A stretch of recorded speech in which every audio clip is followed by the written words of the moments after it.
Yo,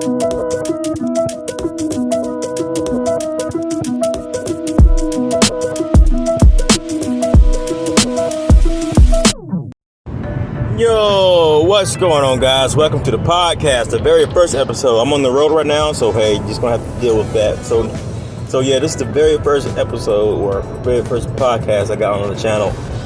So we're gonna talk about an old game called Condemned 2, an old Xbox 360 PS2 game that didn't get a PC port. So if you have a PC, I don't know where you're gonna find it. You're gonna have to buy a PlayStation 2 or Xbox to play that game. But Condemned 2, we'll talk about Arc 2 and things they can do to improve the game.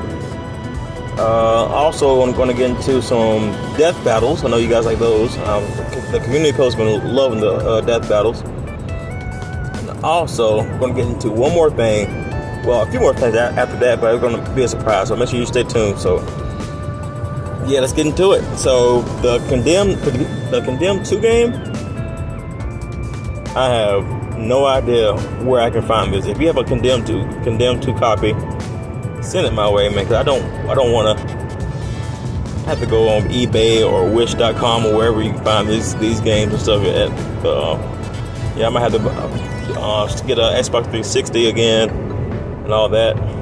I wonder if there's still servers up for it. But yeah, Condemned 2 was one of the scariest games back in the day, and to this day, it's still my favorite game in the world. And especially a lot of people didn't like the multiplayer. But I absolutely loved Condemned 2 online multiplayer, dude. It's underrated in my opinion. Just the evidence mode, where there's a team of crackheads on the one side, then the opposite side is a SWAT team. And what made that scary for both parties was the crackheads, we're scary and creepy. We have creepy masks, and we're inside the building or whatever. Let's get into the map first. The farmhouse map was my favorite map because the SWAT team was spawned outside, and the crackheads were spawned inside the building, inside the farmhouse.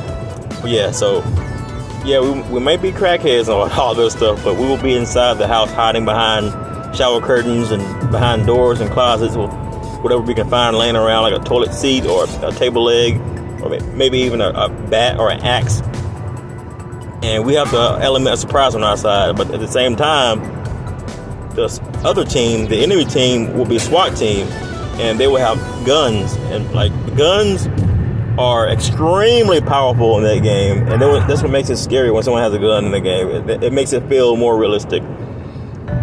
So it's kind of scary on both sides, but on the other hand, the SWAT team going inside of the building will have guns and all that, for sure. But these guys can come out of nowhere. You don't know where they're going to be. It's very quiet. It's very tense, and people get very, very creative, man. Cause they can come out of the freaking a dark corner. Or they'll be outside, or on top of it in the attic, or in the basement. They can be just about anywhere. So it's very frightening. So it's not to be underestimated as far as you underestimating the crackheads team. But yeah, and let's talk about the story mode a bit more too. But the story mode, it was a bit.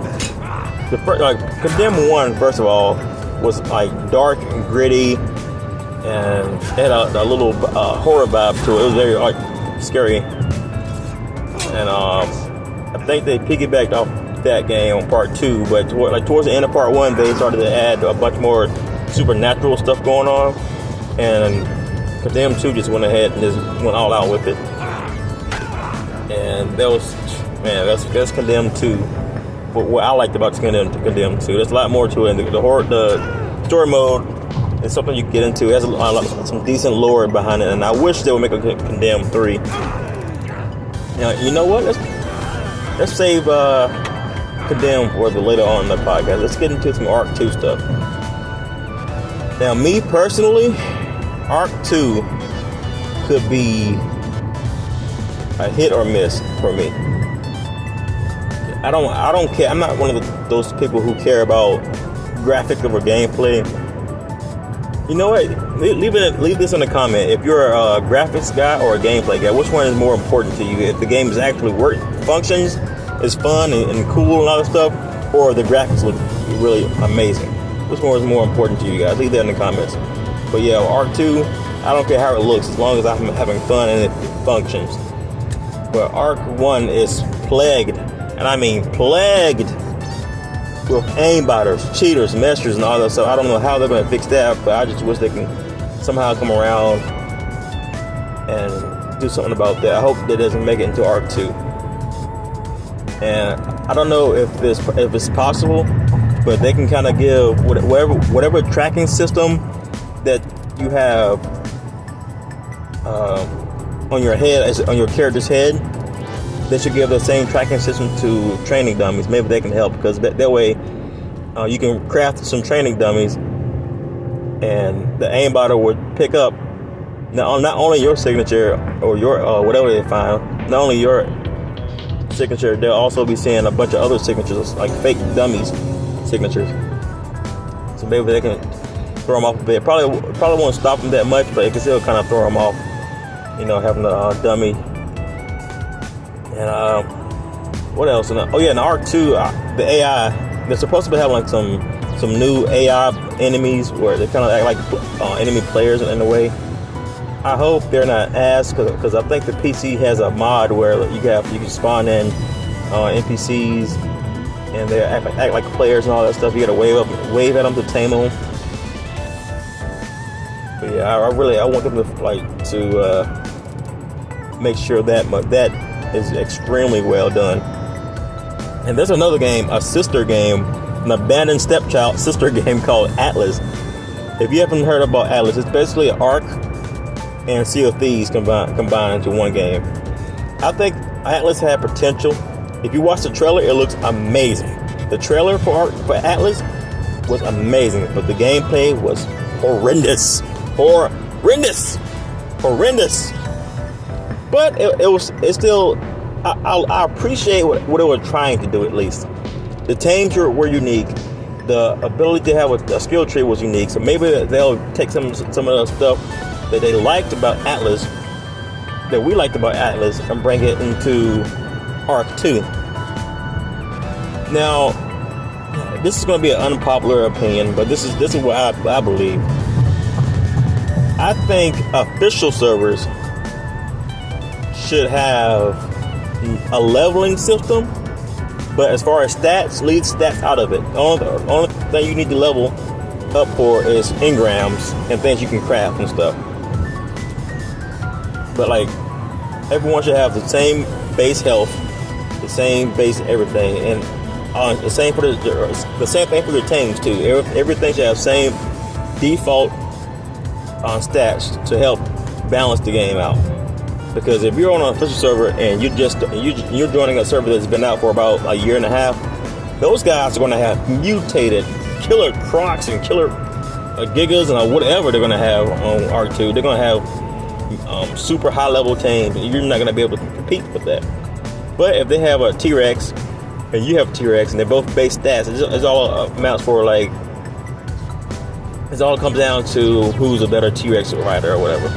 Or maybe give tames some unique abilities or something. Like, you can level up your T-Rex and give it a special bite, kind of like Path of Titan. Was it Path of Titan?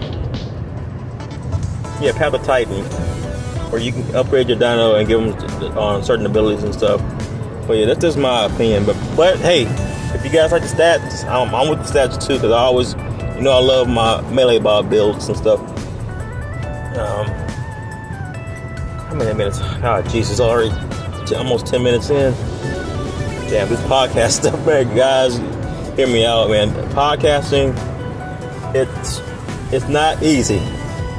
Sitting here, pretty much bullshitting the entire way up to work. But yeah, I'm gonna have a more functioning and more setup, a better setup for my podcast soon. But this is just pretty much a preview of kind of things I'm going to start talking about. And also, let's get into the death battles. I want to talk about No, let's get into a death battle, and then after that, get into a what if scenario. All right, so let's see. Let's get a death battle. Let's see what's a good idea. Oh yeah, this is one that's been aggravating me. Some people said that Venom would beat Uncle Iroh. All right, so here's the first death battle: Uncle Iroh versus Venom.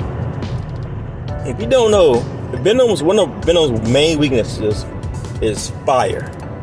And Uncle Iroh from Avatar: The Last Airbender is arguably the best firebender on the show, next to his brother, freaking the Fire King, Fire Lord, or whatever, Ozai. I think arguably Iroh is a bit stronger than him, probably in his prime at least. And you're gonna put Uncle Iroh against Venom. Oh, don't get me wrong. If Venom lands a good 1 or 2 hits, Uncle Iroh will die. But Uncle Iroh is used to dodging lightning, right? Redirecting lightning. He has that type of. Correct me if I'm wrong, but he has that type of reaction speed where he can redirect lightning. So I'm pretty sure he can dodge. And he also was a general for years, so his tacticians, his war tactics and battle tactics will be supreme, right? Or am I wrong on that? But yeah, and just a few fire combos from Uncle Iroh to Venom would pretty much devastate Venom. Now he'll be leaving Eddie Brock or whoever his host is at the time, leaving them stranded, and he's gonna kill Eddie Brock and whoever is left. But yeah, Venom versus Uncle Iroh. In my opinion, I think Uncle Iroh wins. He takes that, dude. He takes that all of the way. And let's get into a what if scenario. Let's see. What if you were the strongest person in the world, but when you're the strongest person in the world, would you use it for good or bad? Me personally, I would use it for kind of in the middle, like some anti-hero stuff. I'll be the Punisher, dude. I would just go around just beating the crap out of freaking whoever I deem fit. I'm going to be judge, jury, and executioner all in one person. Then I'm going to be like I'm going to be like Homelander, but a bit nicer, you know. But I'm pretty sure some of you psychopaths out there are going to be out there exactly like Homelander, probably if not worse. But yeah, this is a small preview of what's going on the podcast. I'm going to go in depth. I might even have some guests on the Discord, and I'm going to go in like extreme detail on everything I just talked about on the first episode. And this is going to be how the podcast is going to be laid out. I'm getting some practice in. I'm laying down some new rules for the podcast and all that stuff. So make sure you guys stay tuned, like and subscribe for more. And leave it down in the comments what you like to hear or talk about or discuss in the next podcast. All right, guys. See ya.